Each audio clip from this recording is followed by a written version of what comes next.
राही मासूम रजा साहब की कालजयी रचनाएं हैं आधा गांव और नीम का पेड़। और नीम का पेड़ का एक पात्र है बुधैया। बुधैया जमींदार का बंधुआ मजदूर है और जो उसका मुस्लिम जमींदार है उसे एक दिन उसने नीम का एक पेड़ लगा रखा है अपनी झोपड़ी के बाहर और उस पेड़ की छाया के बराबर जमीन का मालिक बना देता है। उस छाया के बराबर जमीन का मालिक बनने से बुधैया की जिंदगी में और कुछ तो नहीं बदलता, लेकिन उसकी अपनी सोच में एक चीज बदल जाती है कि अब वो बेगार नहीं है, अब वो किसान है। बेगार से वो किसान हो गया, बुधैया से वो बुधई राम हो गया। राम राम, मेरा नाम अजय सिंह और स्वागत है आपका मेरे यूट्यूब चैनल पे।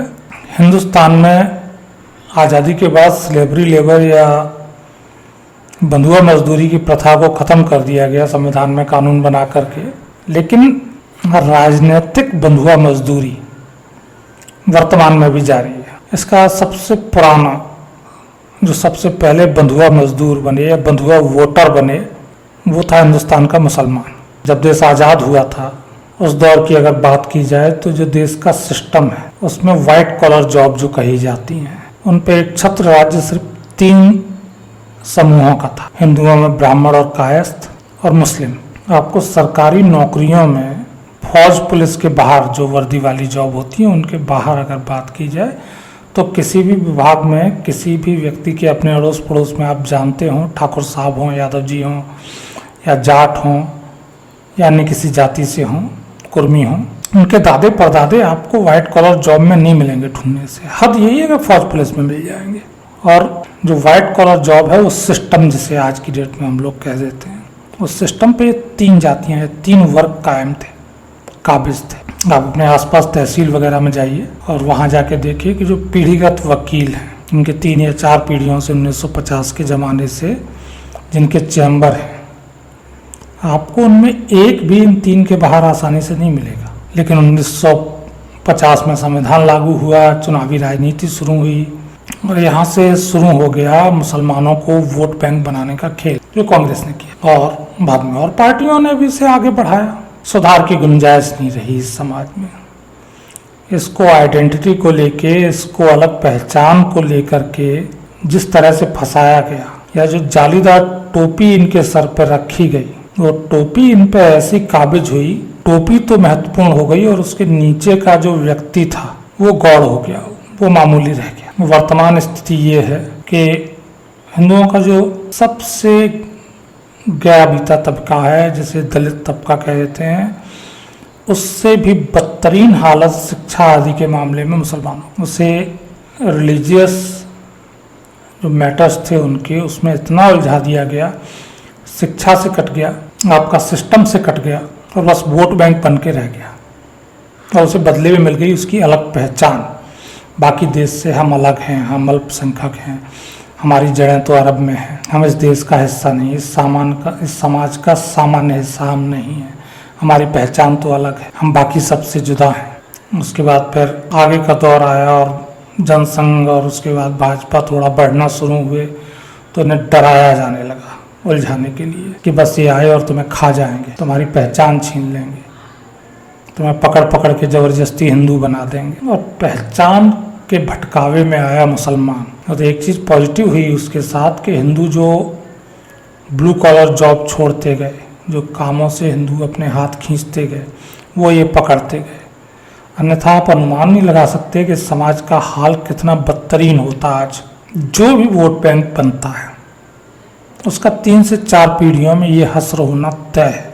सरकारी नौकरियों में 1.5% की हिस्सेदारी बची है। बड़े व्यवसाय में आपको आसानी से मिलेंगे नहीं। प्राइवेट सेक्टर में लोग नौकरी पे तब रखना पसंद करते हैं जब और कोई विकल्प ना हो।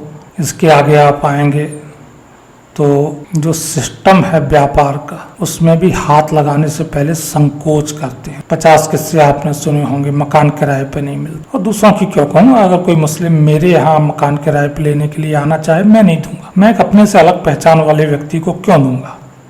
कल को मेरे लिए मुसीबतें खड़ी करे मैं उसे क्यों दूंगा?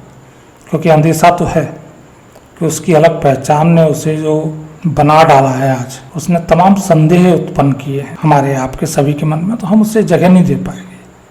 हम अगर सेक्युलर भी हैं तो भी नहीं दे पाएंगे।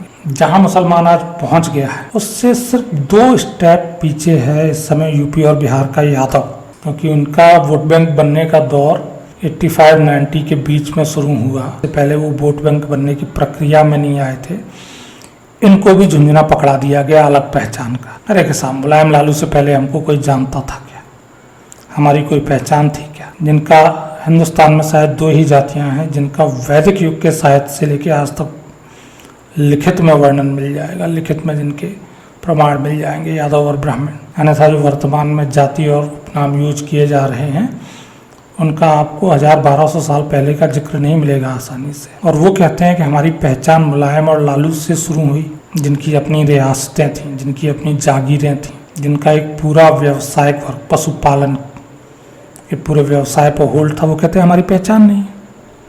तो पहचान का जो झुंझुना इन्हें पकड़ाया जेपी के चेलों ने, उसे बजा रहे हैं और 2 पीढ़ियों से बजा रहे हैं। स्थिति यहाँ आ चुकी है कि अगर कोई यादव छोटा व्यापार शुरू करना चाहता है तो मार्केट में उसके लिए इजी स्पेस नहीं है। दूसरा यादव भी यादव की जगह किसी अदर को अपनी दुकान किराए पे देना ज्यादा मुफीद समझेगा। ठीक इसी तरह से जो एक गुडविल वाली चीज होती है ना, जो अन्य जातियों को आराम से मिल जाती है, बाजार में उधार मिल जाएगा, ये नहीं ट्रस्ट करेगा। तो गुंडई, जो माफिया गिरी मुलायम और लालू के संरक्षण में उनके चमचों ने की और उसका लाभ उठाया, उस लूट का, उस दलाली का, उस गुंडई का, उसका खामियाजा ये पूरा वर्ग भुगतना जा रहा है और भुगत रहा है, भुगतना शुरू हो चुका। शायद अगर 50 रिज्यूम रखे हैं और कोई यूपी के जो ये ठेठ सफी वाला यादव बेल्ट है, यहाँ के यादव का रिज्यूम उनमें भी है, तो प्राइवेट सेक्टर में भले वहाँ मैनेजर कोई पहले से यादव ही बैठा हो तो भी शायद उसकी फर्स्ट चॉइस वो रिज्यूम नहीं होगा, वो बायोडाटा नहीं होगा नौकरी। शायद मकान अगर गुड़गांव मुंबई वगैरह में कोई यहाँ का यादव ही जाके बस गया है और उसे भी अपना मकान किराए पे देना है तो यादव उसकी फर्स्ट चॉइस नहीं होगा। ये स्थिति आ चुकी और उस स्थिति को करीब से देखा है मैंने। हिंदुस्तान छोड़िए, हिंदुस्तान के बाहर भी जब आप अपना सरनेम यादव बताते हो तो लोग आपको तुरंत लालू और मुलायम से कंपेयर करते हैं, उस माफिया स्वरूप से कंपेयर करते हैं। ये पहचान बनी है, एक जो पशुपालक की पहचान थी, इतिहास की एक पुरातन समुदाय की या जाति की आपकी पहचान थी, आपका एक अपना इतिहास था, 16 उपवर्ग थे, सुदूर दक्षिण से लेके हिमालय तक आप थे और ससम्मान थे।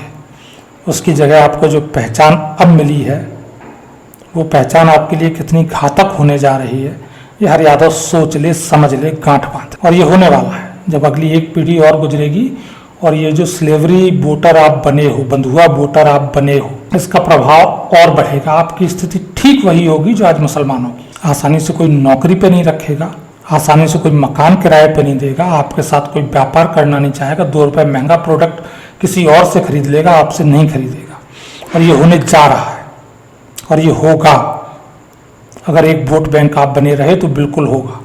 वोट बैंक बनने के ये नुकसान होते हैं, मुसलमानों ने उठाए हैं, यादवों को मिलना शुरू हो चुके हैं। और जो अन्य जातियां हैं जिन्हें शौक चढ़ाए हुए हैं आजकल कि हमारी जाति में भी कोई लालू प्रसाद जैसा नेता जो अपनी जाति को पकड़ के चले, नीम के पेड़ की छाया के बराबर जमीन दे के हमें जागीरदार बना दे, पुलिस का सिपाही भर्ती करके सिफारिश से बनवा दे, कितनों को बनवाएगा। और किसी ये गलत फहमी है कि इन्होंने सिर्फ जाति देख के बना दिया। जिन्हीं साहब उसकी कीमत अदा की गई थी और कीमत में सिर्फ पैसे अदा नहीं किए गए थे, इसके अलावा भी बहुत कुछ अदा करना पड़ा था। उन नौकरियों के सदके एहसान में यादव होने के नाते वो नौकरियां कतई नहीं दी गई थी, उनके बदले में बहुत कुछ पे करना पड़ा और बहुत कुछ में सिर्फ पैसा नहीं था। अगर वो किस्से यहाँ खोल के सुनाने में बैठ जाऊं तो फिर आरोप लगेगा कि मैं अब शर्मिंदगी पैदा कर देता हूँ लोगों की। तो कम से कम बाकी बिरादरियाँ जो हैं हिंदुओं की, उन्हें मैं ये कहूँगा कि इन 2 की हालत देख के सीख लो। लोकतंत्र है और यहाँ पे एक सांसद को आप चुनोगे, आप अपनी बिरादरी का चुनोगे या पड़ोस या किसी दूसरी का चुन लोगे, उसका काम होगा वहाँ संसद में बैठ के देश के लिए कानून बनाना। उसमें भी ज़्यादातर जो कैबिनेट होती है वो कानून बनाती है, इनका काम टेबल थपथपा के समर्थन या विरोध होता है, इससे ज़्यादा हैसियत नहीं होती।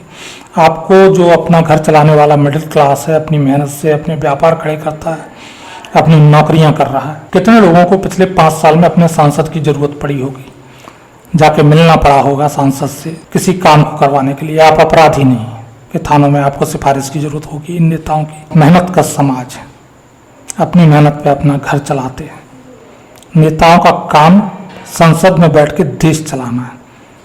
आपके व्यक्तिगत काम पढ़ने ही नहीं है जिनके लिए आप लालायत हैं कि जो समाज के लिए सोचेगा, आपके लिए सोचेगा, ये कर देगा, वो कर देगा। आपको ऐसा कोई काम नहीं पढ़ना। और मैं जानता हूँ 90% वो लोग होंगे जो अपने सांसद से कभी मिलने नहीं गए होंगे। मेरा जिला हो, आपका जिला हो, कोई हो, नहीं पड़ती जरूरत। मेरे सांसद हैं चंद्रसेन जादौन जी। मैं छोड़िए, शायद मेरे गांव का पूरे का एक आध आदमी कभी उनसे मिलने गया। कोई काम नहीं पड़ता। इनका जो काम है वो दिल्ली में बैठ के ये करते हैं, और वहां बैठ के आपकी बिरादरी के लिए, आपके लिए कुछ नहीं कर सकते। जो कर सकते हैं पूरे देश के लिए कर सकते हैं। जो कानून बनेगा वो उस पर भी लागू होगा जिसकी जाति का वहां कोई सांसद नहीं। जो विकास कार्य होंगे उनका लाभ उसे भी मिलेगा जिसकी जाति का कोई सांसद नहीं है। लेकिन आपका सजातीय सांसद जब सांसद से आगे की भूमिका में बड़ा नेता बनने चलेगा ना, तो आपको अपना बुधैया बनाएगा। एक नीम के पेड़ की छाया पकड़ा के आपको एक जमींदार का ठप्पा देगा और उसके बदले में जाने क्या क्या आपसे करवाएगा उस एहसान के तले दबा के, और आप करोगे। क्योंकि फिर आप एक स्वतंत्र नागरिक नहीं रहेंगे, एक स्लेवरी वोटर होंगे, एक बंधुआ वोटर होंगे। राम राम।